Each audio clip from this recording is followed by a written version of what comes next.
Всем привет! Сегодня хочу поделиться очень вкусным ароматным бисквитным пирогом с вишнями.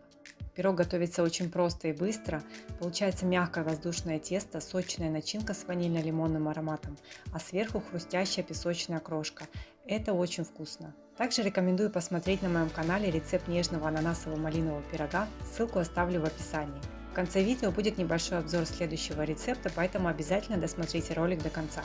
А чтобы не пропустить следующие рецепты, подписывайтесь на мой канал и нажимайте на колокольчик. Для пирога мне понадобятся следующие ингредиенты. Вначале нужно подготовить вишню.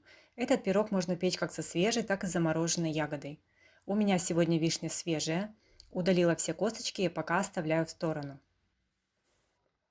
Также подготовлю сухие ингредиенты для теста. Смешиваю в миске по 150 граммов муки и кукурузного крахмала. Добавляю 10 граммов разрыхлителя, все перемешиваю. Отделила белки от желтков. Желтки мне понадобятся чуть позже. К белкам добавляю щепотку соли и начинаю взбивать на средних оборотах до образования пены. Как только образовалась пенная шапочка, добавляю примерно 1/3 часть сахара и взбиваю на больших оборотах в густую пену до образования пиков. Обратите внимание, чтобы белки хорошо взбились, они должны быть холодными. Взбиваю воду до такого состояния. В другую миску вливаю 6 желтков. Добавляю оставшийся сахар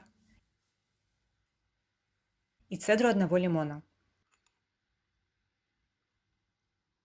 Начинаю взбивать миксером и постепенно тонкой струйкой вливаю 6 столовых ложек горячей воды.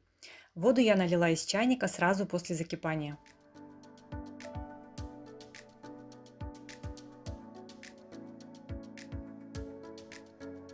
Взбиваю до полного растворения сахара. Сюда же добавляю пакетик ванилина для еще большего аромата. И взбиваю еще буквально 1 минуту.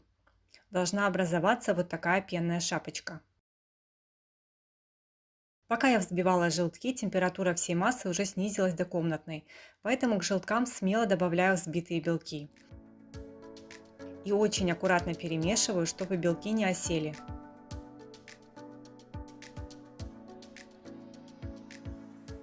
Миска оказалась мала, поэтому переложила массу в чашу побольше. И постепенно частями просеиваю заранее подготовленные сухие ингредиенты. Перемешиваю также очень аккуратно, движениями снизу вверх. Лучше для этого использовать силиконовую лопатку.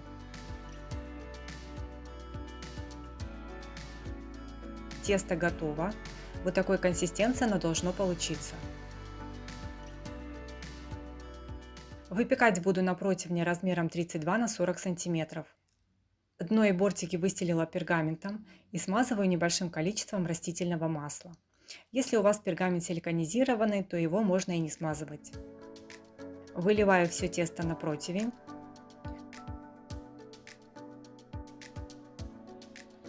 Слегка разравниваю лопаткой, чтобы оно равномерно заполнило всю форму. Старайтесь распределить так, чтобы везде была одна толщина. У меня здесь 300 граммов свежей вишни. Раскладываю всю вишню на тесто. Можно взять побольше ягод. Чем больше начинки, тем вкуснее и сочнее будет пирог. Это по вашему желанию. У меня осталось вот столько сока от вишни. Сок для пирога не понадобится. Теперь делаю всеми любимый штройзель. Крошка делается очень быстро и просто. К муке добавляю 100 граммов холодного сливочного масла. Я его достала из холодильника и порезала на кусочки. Добавляю 100 граммов сахара и все перетираю руками в крошку. Если у вас есть измельчитель, то можете воспользоваться им. Муки по рецепту я взяла 175 граммов. Буквально 2-3 минуты и крошка готова. Равномерно распределяю крошку по всему пирогу. Делаю это небольшими частями, чтобы не получилось тут пусто, а там густо. По желанию в крошку можно добавить немного молотой корицы или молотых орешков. Будет тоже очень вкусно и ароматно. Пирог выпекаю в заранее разогретой духовке при температуре 210 градусов, вверх-вниз без конвекции, 30 минут.